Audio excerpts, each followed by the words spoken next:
for the past year, the world has been totally upended by the COVID-19 pandemic. But what, if any, other pandemics do you think we're facing as a society right now?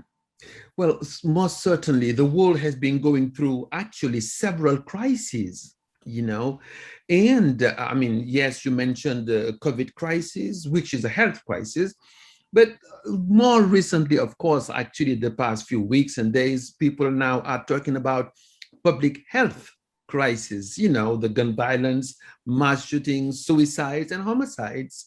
So that is, I mean, police killings also. And all these, by the way, public health crises are somehow rooted in the legitimization of violence. But there is also another crisis, briefly, the economic crisis, right? Hardship, I mean, the perennial problem of poverty, disparity of access to essential commodities and basic needs, and this crisis, of course, this one is rooted in the prevalence of greed and valuing profit over people. But one could add also the financial crisis, right? And this is no small one. And of course, we could add the climate crisis, right? And the migration crisis. Another one would be the human trafficking and contemporary slavery. But there is a human relations crisis, and this is the perennial pandemic of racism, which has significantly exacerbated the challenges of all the crises that I just mentioned. And therefore, the necessity and urgency to address this crisis, which intersect somehow with all the other crises. But I think to overcome and abolish this latter kind of crisis, the racism one has to go really beyond the symptoms to the root causes. So focusing on causations help delineate the best diagnosis possible before suggesting solutions, prescriptions, plans of actions, or even how to implement these plans of actions. Thank you. Okay, so this perennial pandemic of racism that you called it, what different levels does it manifest itself in? Well, individual level, individual racism, interpersonal level, interpersonal, racism, and also structural, societal, systemic, and even institutional racism. But I think it will be really important to find out what are the root causes of the pandemic of racism that manifests after that itself in these various levels, individual level, also, and as I mentioned, interpersonal level, but also corporate, right, systemic, structural and institutional. So then maybe it would be good to specify the root causes of these. Now, the first that I'm thinking here is human valuing based on arbitrary scales of importance.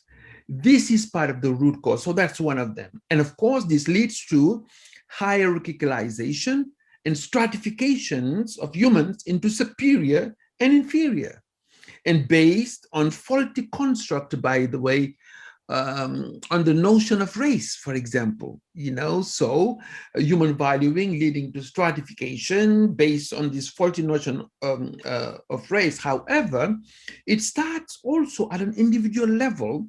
So what is called an internalized dominance, basically something in individual psyches, like a kind of superiority complex.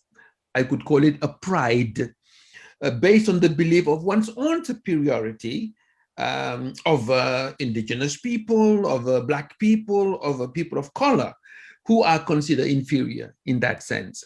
But one of the core root causes of racism is the urge to dominate. And I think, this is not just about personal morality. There is something that urges human beings to try to dominate other people. So it is a sickness in the soul, I can even say, of the racist person, for example. And as such, it is a pathology. right? But the centuries, though, created a world, the past centuries rather, created a world ordained or maintained, not just in terms of internalized dominance, but a matrix of dominations, which structures societal institutions, reinforcing white privilege in many ways, and disadvantaging and marginalizing indigenous people, Black people, and people of color. So that is another root cause, right?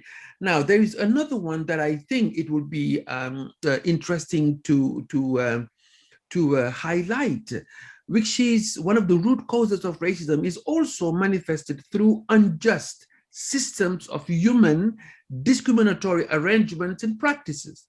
Now, this, of course, expands to tribalism, clanism, uh, casteism, ethnocentrism, and classism. And these are all based actually on the premise of rejection of the reality of one humanity.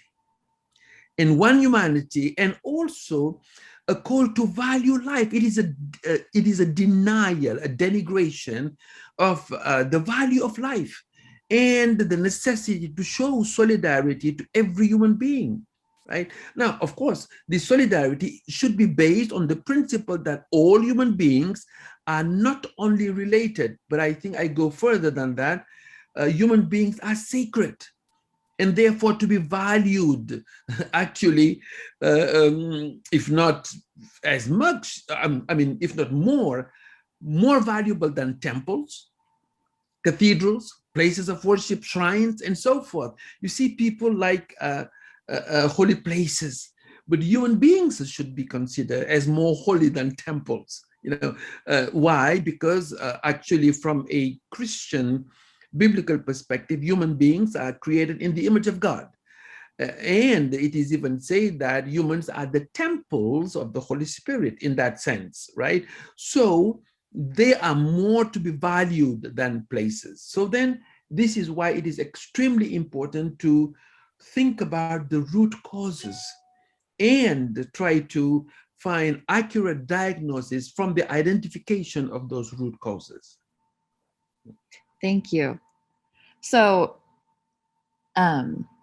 this racism and the root causes behind it are very much connected to pride and these concepts of ignoring the fact that there's one humanity. And it's all very like a personal moral belief system, life outlook kind of thing. And religion is also very connected to personal morals and beliefs and life outlooks. So that means that it has probably had both positive and negative effects in the past concerning racism. And it probably has a lot of power right now in order to change and debunk those myths. So can you talk to me a little bit about that?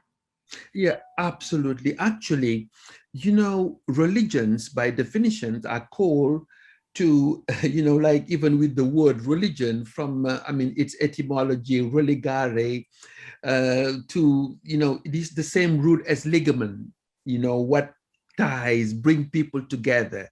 So religions, by essence should be about reconciling people, bringing them together. And this is a core objective of the anti-racism initiative, right? To bring people together. And the anti-racism is also a work of restoration, purpose to rehumanize the world, bringing people together.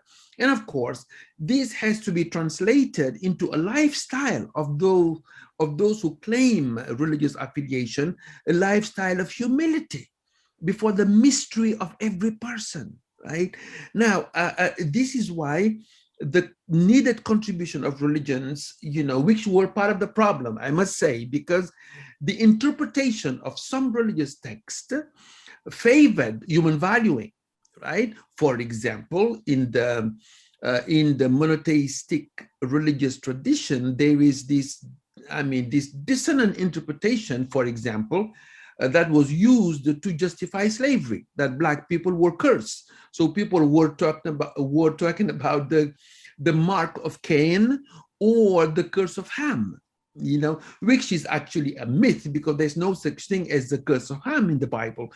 It was Canaan that was cursed. But Anyway, that would be another topic. But religions then should to actually clean their record of having been used to justify slavery, to endorse slavery, or to, I mean, allow some nations, for example, to practice slavery. But beyond that, we can also say that religions, almost without exception, claimed divine endorsement, I mean, manifest destiny, election, and so therefore the right to steal native lands, to taking some conquest rhetoric.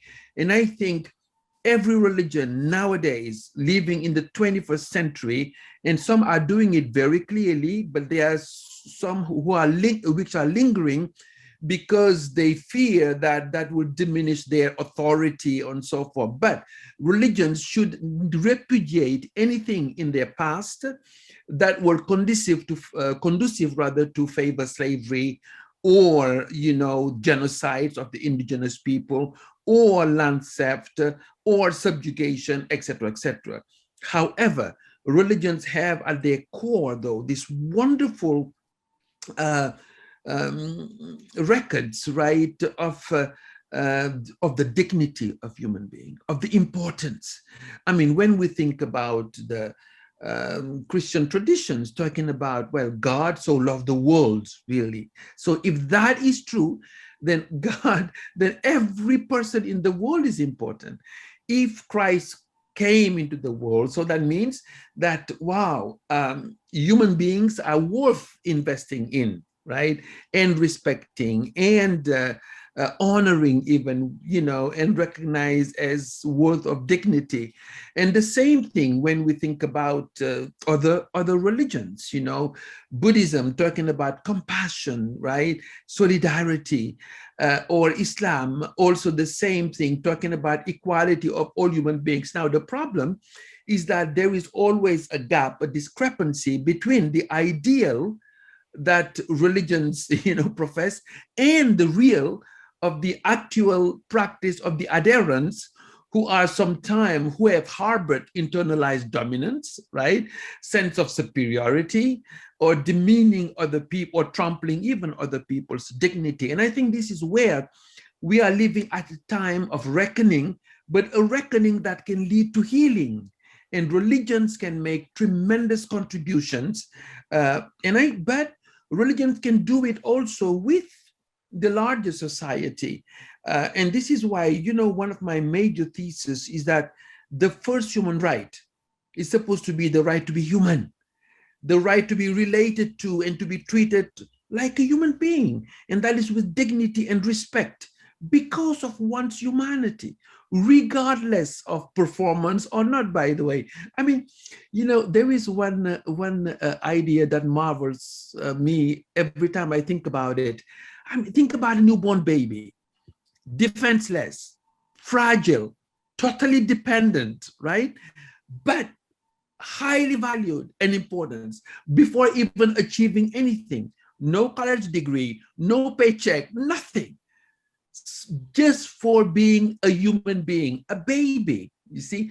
So how is it that we lose that capacity to marvel in vulnerability even? So the importance of the person is not dependent on race, colors of skin, or you name it, but rather by the fact of being a human being. So what is really at stake here, I believe, is the challenge of our common humanity and the meaning associated with it. What is it to be human? So racism, in fact, attacks the soul of our humanity as a deadly virus.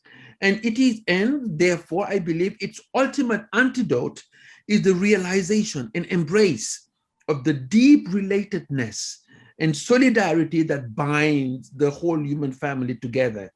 Religion, binding together. So the ultimate solution has been expressed in many ways, such as the virtue of compassion, certainly, not condescension, by the way, but compassion and solidarity, or better yet, love of neighbor as oneself.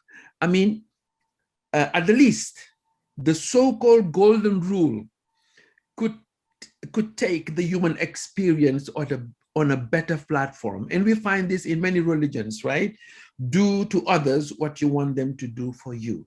This is the meaning of the law of Moses, we are told, and the prophets, and it is also present in other religions as well. So I think this could be a wonderful antidote to racism. I don't want to be discriminated. I don't want to be marginalized. So I should return the favor, not doing those things to anyone else, at least for peace, for the sake of peaceful existence, but also more than that, for the sake of building a better humanity. And this is rehumanizing the world, creating a deeper solidarity by the very virtue of just being human, the privilege to be alive, the privilege to have the right to life and to freedom, and the freedom to relate to others in dignity and respect. Wonderful, thank you. Okay, as my last question, the word anti-racism suggests that it's not just avoiding racism, but actively combating it, right? Absolutely. And as part of the IF20 anti-racism initiative, what do you think are some of those main key action points that we need to focus on in order to start this reformation of attitudes within the world and within humanity? You know, in the context of the IF20, this is a unique platform where faith is connected to concrete policies, you know.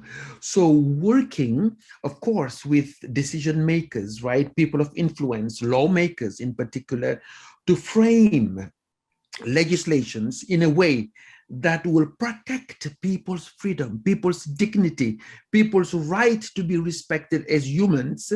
And I think so, meaning anti-discrimination, and really valuing, right, the well-beings of human beings. And I think this is where we, in the context of IF20, making clear, concrete recommendations, right, to the G20, and the nations making, recommendation. And that could, of course, take the form of commissions, right, on racism, looking more closely into the problem, providing diagnosis, right, and concrete solutions. How can society be organized in a way as to allow the concept of equality, equity, right? Justice to flourish within society. That is really what we are talking about. And what is at stake is really the soul of humanity. So that's why I think in the context of IF20, being diligent, careful thinkers, but also drafters of concrete policies that could be helpful for lawmakers to advance, to protect, and to promote, right? There is a re-education, because you see, racism is so deeply ingrained in the mind, because society has been, people have been socialized, basically, into being racist. And this is not something, this has been happening throughout history, by the way. It's not new, right? During the time of the Egyptians, for example, enslaving the Israelite at the time, and then you have the Assyrians, then you have the Babylonians, and then the Medes and the Persians, Greek society, Roman society. But the era that we are living in, basically after the Renaissance, the past 500 years, we have a global domination of people of European ancestry because of the conquest, colonization around the world, etc., etc. So most of societal institutions have been built on the basis of white privilege in many ways. So the world is saying now it's time for multiculturalism. It is time to allow everyone to be part of the building of a new humanity. And this is really a new opportunity. And I could, even dream of a new renaissance where the human person, but irrespective of ethnic origin, color of skin, but the human person is now repositioned at the center in order to allow a flourishing of the whole human family. All human family, meaning racism overcome, tribalism overcome, ethnocentrism overcome, because all these actually bring violence and actually transgress the integrity of the human person, physical integrity, emotional integrity, intellectual integrity, and spiritual integrity, and of course, social integrity also. So this is why no to discrimination, no to basically racism and all forms of discrimination.